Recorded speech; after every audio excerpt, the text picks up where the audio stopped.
and I'm out on my front porch. It's a beautiful, beautiful afternoon, a beautiful morning. I've been sitting out here for maybe a couple hours, just enjoying there's a nice breeze blowing. There must be doing some work a couple blocks down because there's a motor going down that way. Just a beautiful day on the front porch.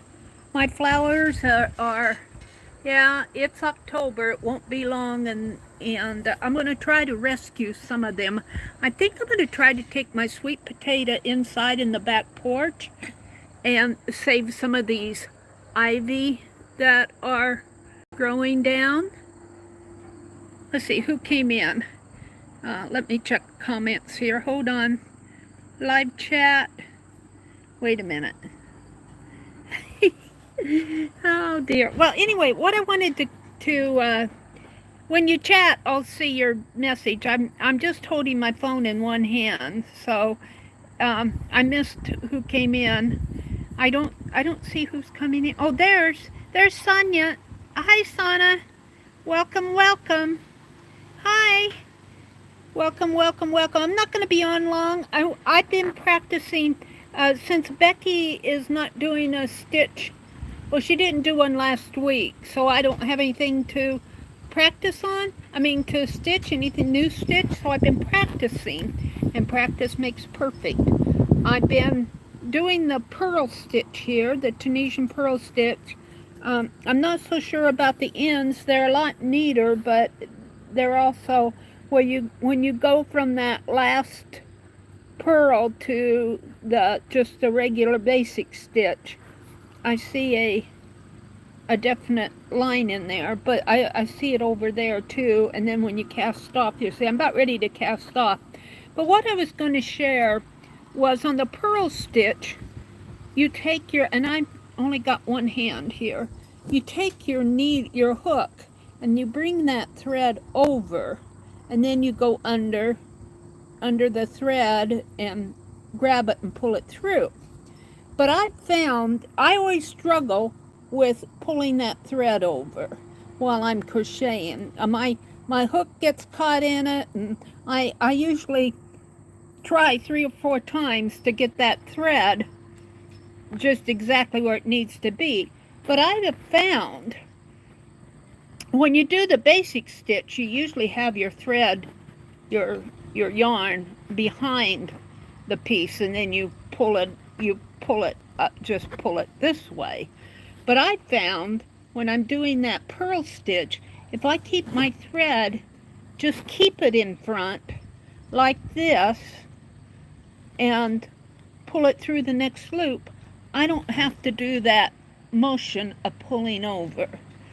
And that's working very well for me. And then the other thing I found, this very first stitch right down in here, this is the last of the return row loops, and then when you start to do your purl, you go into this very first post right in there. Hi Ruth. Hi Angie. Welcome, welcome. I'm not going to be on long. I just wanted to share this while I was thinking of it.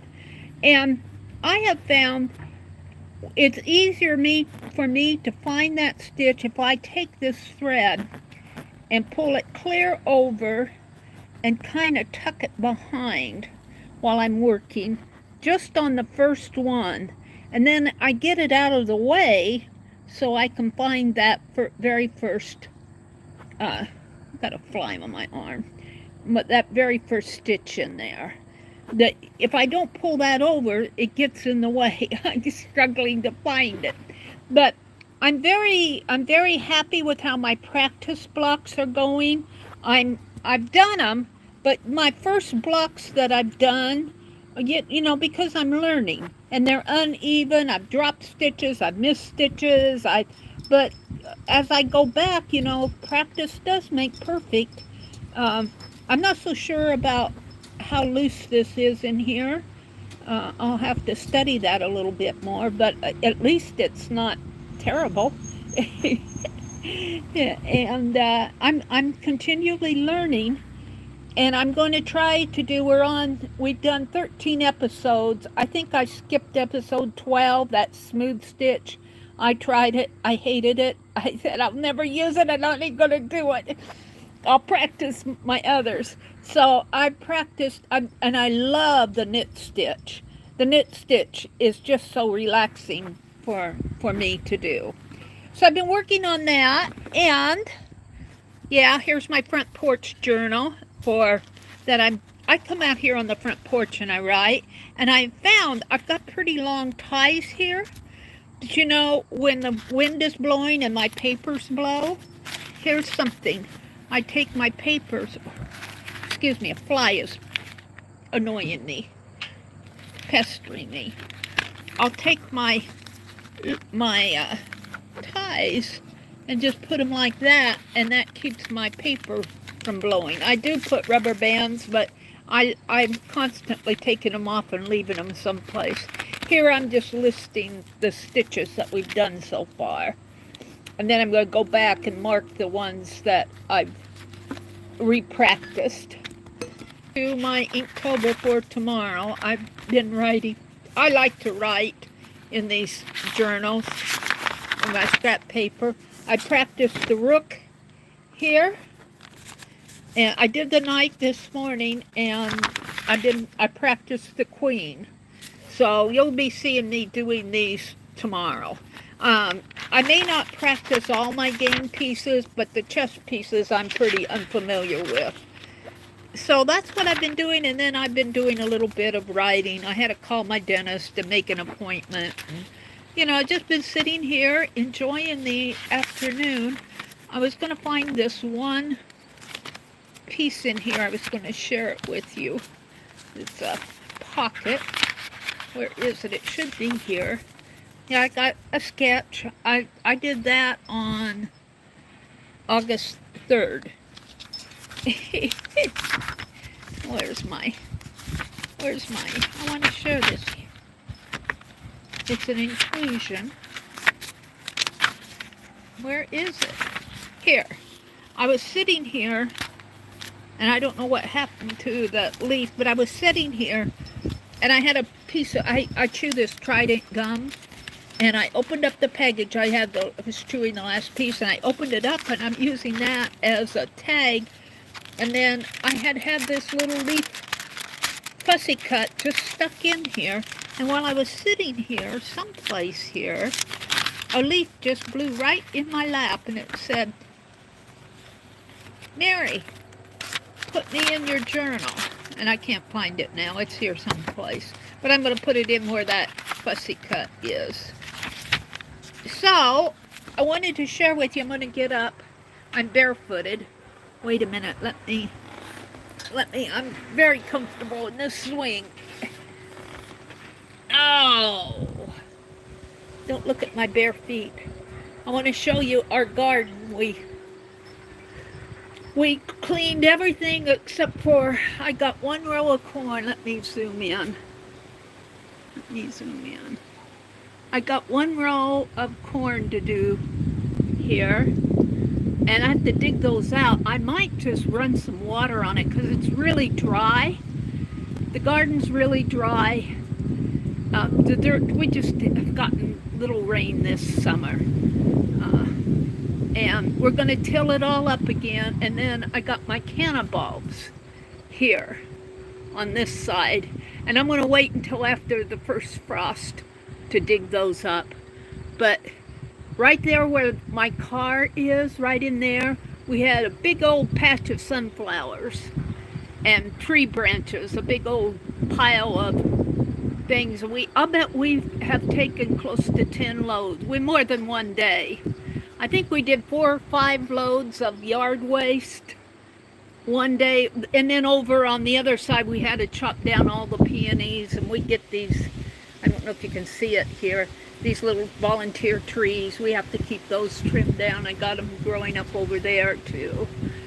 And so it all piles up, but we're going to till that garden.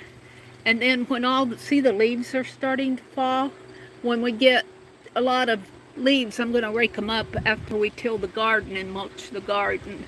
And in the spring, we'll till all that up again. But that is what we did Saturday. Boy, let me tell you, I was tired. We had tomatoes. I had to take all the cages out of the tomatoes, the cucumbers and zucchini and all of that I had to pull. It took me some time to do it. And yep, the leaves are starting to fall. I still have the corner out there to clean up. When it gets so hot, I don't get out and weed because it's so hot out. I just can't take the 90, 100 degree weather working in the yard. It doesn't work for me. But I'm going to clean that corner. You can't see much of it because of the big tree. Let me get back over here. That corner I'm going to clean up, and we got this. Janice Glines posted the scarecrow contest, and I got that scarecrow in that little room, and I think I'm going to clean up that corner and put the scarecrow. And I was thinking I'd have him hold a basket of some sort. I haven't decided yet. Got a little porch angel. My flowers they didn't do good in that heat. These survived. The ivy survived, but this one didn't survive. It's all dry and crunchy. These did pretty good here. They need to be watered again. I need to water. Becky's hydrangea, we got one bloom on Becky's hydrangea plant early in the spring, but next year's another year. I'm hoping that it'll grow taller and get more blooms. So I just wanted to, I really kind of wanted to come on to share what I've been doing with the Tunisian crochet, because I am so, let me zoom out again here now, hold on. Well, hold on. Welcome to everybody who's come in. I can't see you. Oh, there's Ruth. Hi, Ruth and Angie and Santa. Those are the only people I see.